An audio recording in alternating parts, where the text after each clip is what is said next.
Hello everyone, MFPallytime here, and welcome back to Orcs Must Die 3. We are continuing our 5-skull perfect raiding guide for the campaign, and boys, there's not a lot left to go.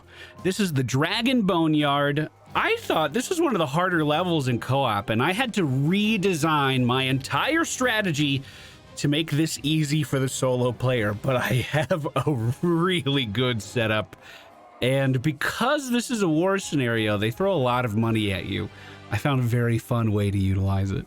If you're enjoying these episodes, please be sure to hit the thumbs up button to show your support. Helps us out a ton with the algorithm and just takes you guys a quick second. Also, remember, we're doing a 24-hour charity stream to help raise money to help sick kids. That's going to be on November 6th, twitch.tv/MFPallytime, raising money for the Arnold Palmer Hospital in Orlando, Florida. We're standing on the north side of the map right now. There are two main portal entrances here, and I believe every single round of combat, we're going to see a complete horde of enemies push through this area. We had a lot of strategies when we were figuring this level out early on in our co-op campaign, but over time it became more refined. I'll give you an example. One round, we just filled this entire area with archers, even all the way back to this corner. A little bit after we did this, they actually nerfed the sight lines on archers a little bit, so I don't even know if this would work anymore. But these archers kind of covered the front entrance, and they kind of covered this eastern entrance down here. We're going to have enemies pushing up from the east side. This is the side that breaks first. So we have the enemies coming out of the northern side for quite a while, but the first door that gets breached is the one on the east side. And that archer setup worked for a little while. Eventually, what we started doing is funneling enemies into this hallway. So this hallway would be kind of our kill box for where we would kill the northern and eastern side. And we would set up these boom barrels. This is the level that really got me to love these barrel dispensers, because you could set up so much room up there and just have it take down so many enemies. It was a fun idea, but I found that in practice, I was having a lot of difficulty holding this off on by myself, especially in the first few rounds. And in this war mode, there are so many enemies that you have to hold off, so we need to make sure we're spending our money wisely, making sure that we can actually defend what we're putting down in the early rounds. There's also an entrance on the western side that I'm running into right now. This one opens up a little bit later in the game, but this is where my friend stayed. I didn't think about this at all, so it was quite a big challenge to start to figure out how I wanted to route these enemies over to me. And I'll show you how I did it. We're going to use these barricades to block off these side areas where the enemies are trying to get into the rift. The western side is so close to the rift, and we simply do not want to give them access to it. We are going to build some barricades in this area just to block off this side. And yes, we are building these barricades on round one. I messed around with some ideas where we didn't do that, and it just kind of became a hectic run over here to block this off before those enemies started pushing through. Also, we have to save, what is it, $7,200 for all of this stuff. And that's a little bit easier to partition at the beginning of the game rather than trusting myself to budget throughout the round. So this is our barricade setup, and again, the only goal here is that none of the enemies are able to fit through any of these cracks to get to the rift. That's going to force all of the enemies that spawn out of the western location to then follow this path and then find the path of easiest resistance to get to the rift, which means this area might be a beautiful kill box for us to use, and I will start to prepare this like we're going to use it, blocking off this path and then forcing the enemies to go this way. The enemies that push in on the eastern side, well, they're going to find this path as well. And the front entrance can be a little weird. It could sometimes take your enemies quite a while to, because half of them are going to split, right? Half go left, half go right. The ones that go right can take a little while to get over to your trap. They'll come over here, see the barricades, turn around, and then come this way. But because part-time isn't very strict, I think that actually plays to your advantage as the defender, because it kind of thins out the first few waves, which are going to be the hardest ones to defend. As far as what we're using to defend, you've seen a lot of the double wide barricades already. We're going to set ourselves up with a nice elbow here, so the enemies come in through the main entrance and then zigzag to the back here. Eventually, we're going to put another barricade here, but that's a little ways from now.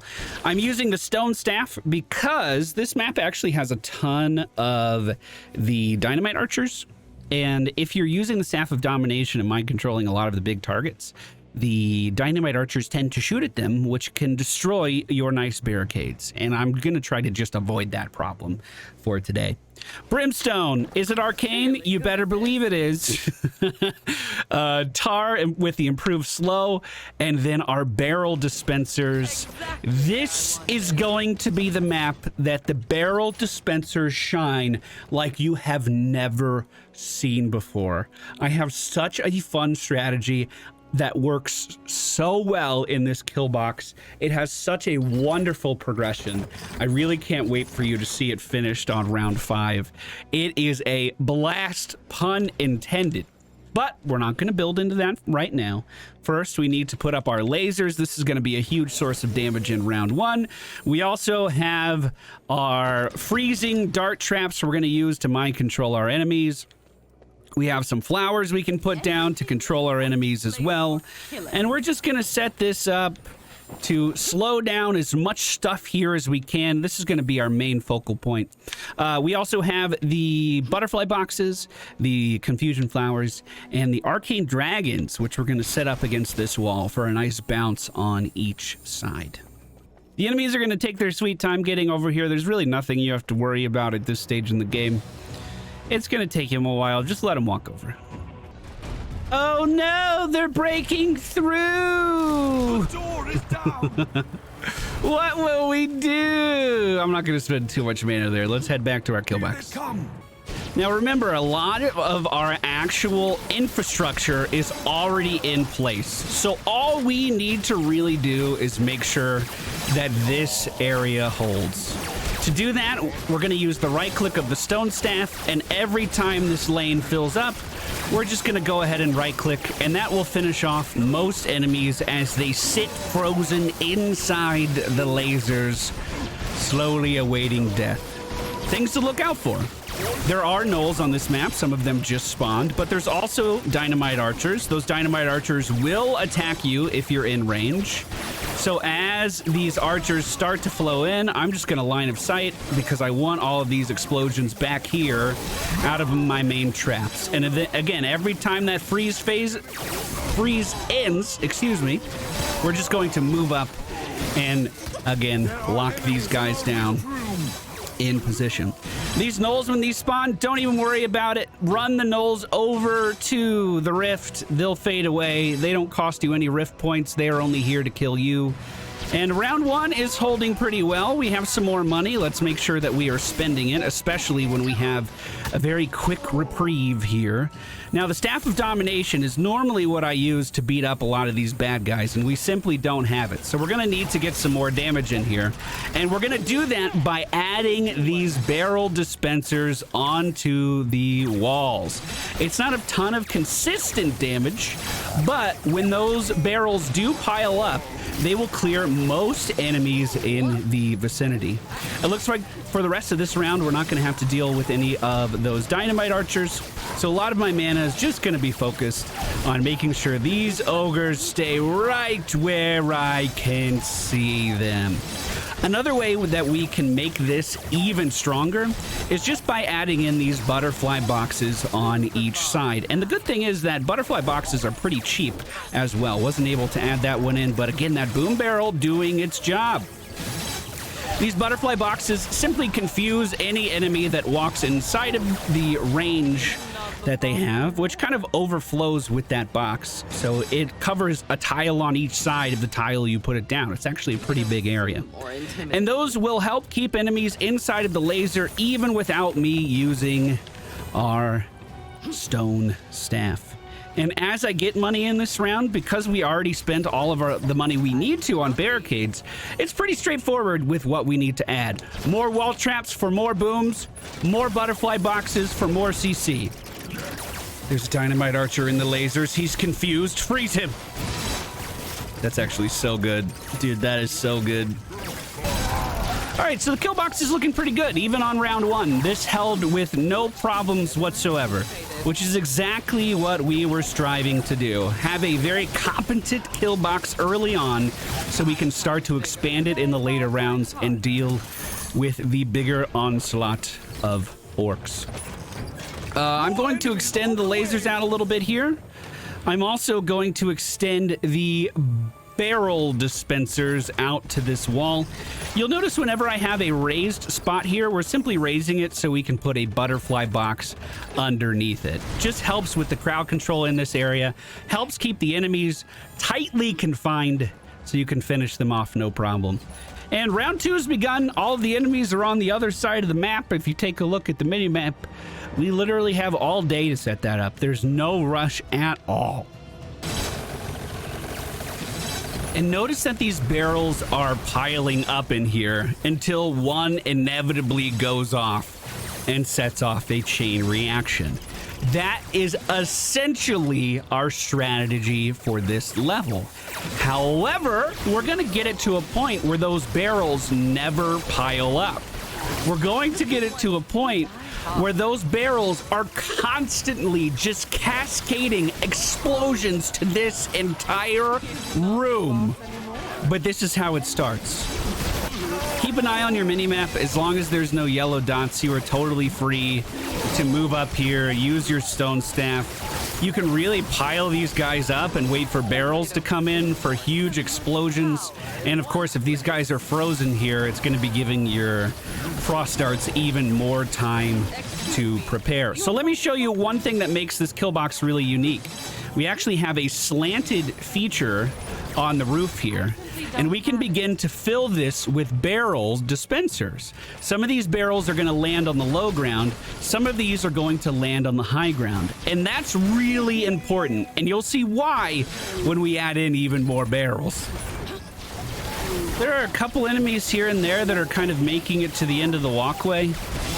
But all it takes is one right click from the stone staff and they are like completely contained.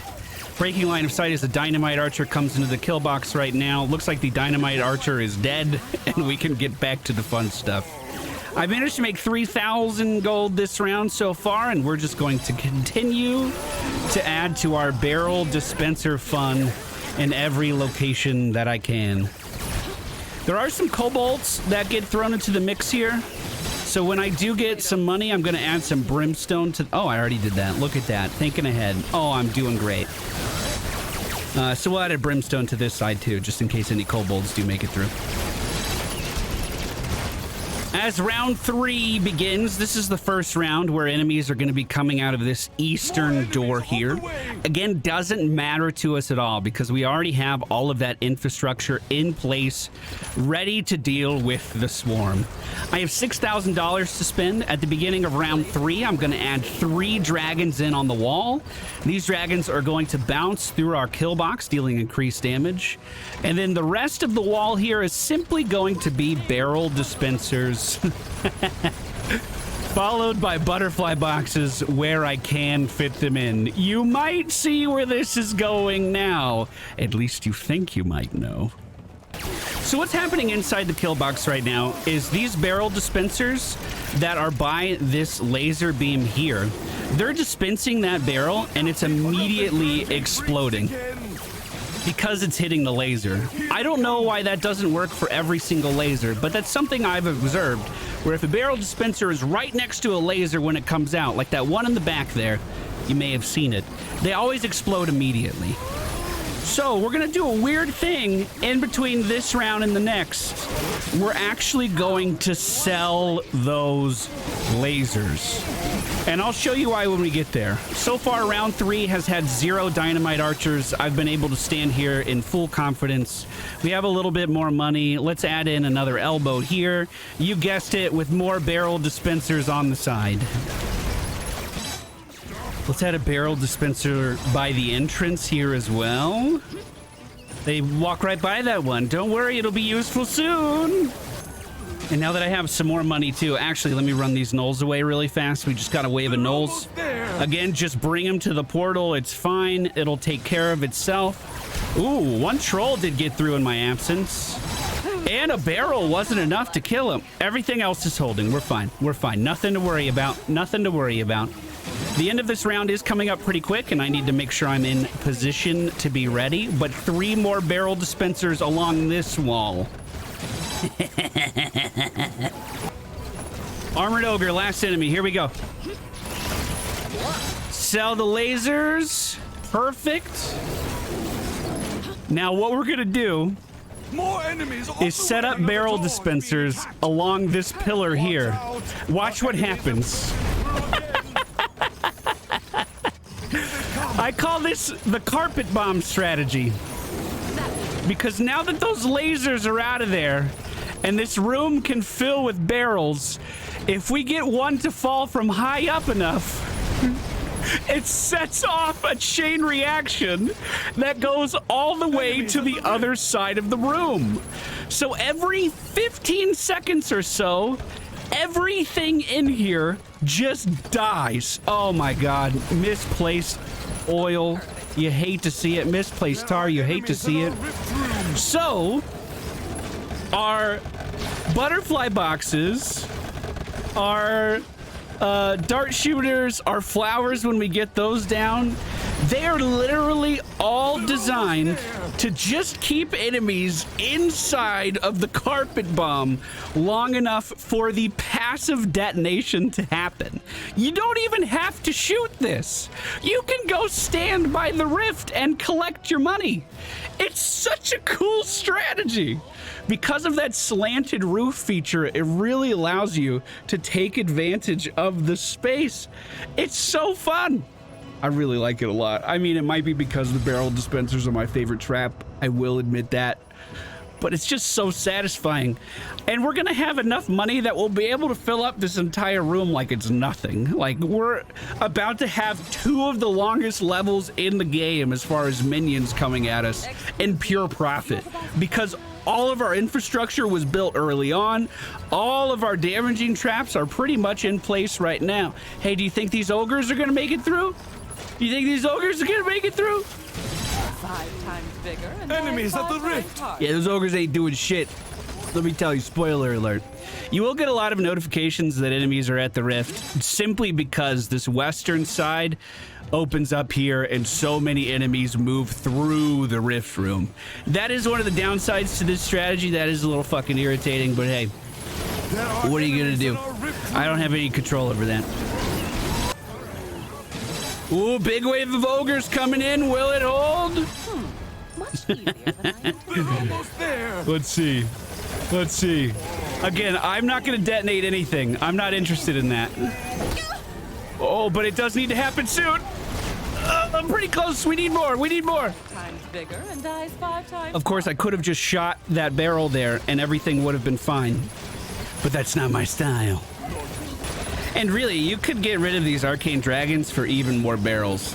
And I think I'm going to do that, mainly because I put barrels on this wall. And I feel like I want it to be symmetrical. And it helps with the carpet bomb theme. That's pretty fucking good. All of the butterfly boxes in here are hilarious. Oh, here's the barrels. Die hard. All right, these are the last few enemies here. I think I am going to sell these arcane dragons. I think it's a good idea, and I do think they deal decent damage in here. They have a good bounce setup in here. And I do think mirroring these on both sides is totally fine. However, I'm trying to carpet bomb, you know what I'm saying? I'm trying to carpet bomb these fools. Get the barrels out here. We can even build them on the slant back here. Here. And that should work perfectly. Let's see. I'm waiting for a barrel. Here we go. Oh, it's the entire room, dude. It's the whole thing. It just goes up in smoke. Oh, this boss, by the way, usually we make a pretty big deal about bosses. This boss literally just resurrects enemies. So, the more the merrier. Come on in. Come on, I just want to see it again. Come on. There it is. It's such a perfect strategy. It deals damage to so many different tiles all at one time. It's so good. Hey, you, no running inside. That armored ogre didn't get killed in one barrage, but because we have so much crowd control in here, that armored ogre is gonna have to take a while to make it through this area. And he took too long. The boss is actually making his way into the kill box right now, so we'll see how good it actually is. So far, literally nothing has been able to make it to the other side. Nothing has been able to pass these stairs since that one ogre that we shot in the head. So, if the boss is resurrecting armored ogres, that might be a problem. Wait, I just saw his health. He has nothing. He's dead. He's dead. Oh, good. Good. Good, good, good. Good. This is good strategy. I recommend. I'm going to extend this out on the back line. Simply because it's more explosions for the chain. Why not? They're almost there. Come on in, guys.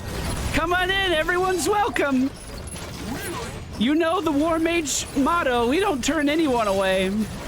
Or something. Something like that. Hey, guys. Oh, there they go. Looks like my front barricade's actually getting pretty weak here, but we basically have unlimited money at the moment. The reason it's taking damage is because of the Fire Lord elementals. Sometimes they get close to a barricade and then they just blow up. Other than that, literally everything is holding flawlessly. I would say if you're scared at all, the solution to this is just a flower here and here, and then complete your line of dart traps along this roof, and then I would complete a line of dart traps here too, just to help freeze enemies in. But it's just so unnecessary. You just don't need to do it at all. The barrel carpet bomb strat just handles everything so well. Granted, you're not going to get a high score with this. You're not going to get a lot of combos with this because the barrels are exploding, dealing a lot of damage, and it's not a lot of traps interacting on the same enemy to get the kill. It's just an explosion getting the kill. In they go! And they never come out. We did just lose that forward barricade. At this point, I don't even think we need it. There's also like $1 million on the ground that I could pick up if we really needed that. Let's just say I'm very happy with how this gauntlet played out, and I was very happy to figure out this strategy because I was stuck on this level for, I would say, probably a good hour trying to figure out how I was going to make this solo friendly. But we got it, no problem. Victory dance, please. Oh, you ruined my moment. Winning still comes very easy for me. With a score of 1.8 million, but a perfect 5 skull rating, we have completed this level. I did the patented Pallytime kill box inside of that same area and got a score of 5.636 million. So quite considerably higher. Like I said, you're not going to get a high score with the barrel strat, but it's really, really fun. Top scores on this level topping out at 15 million. That is out of reach for me. I wonder what they did. Wonder how they got it. Wonder if I could do better. However, we do find ourselves still in the top 100, nonetheless, on the leaderboard. Thank you guys so much for watching. Hope you enjoyed this strategy. Leave a comment down below saying something involving a carpet bomb, because that was the strat we did today. We'll be back again soon. Next level is the basement, and I don't know what I'm gonna do there at all. Take care. See you guys again soon.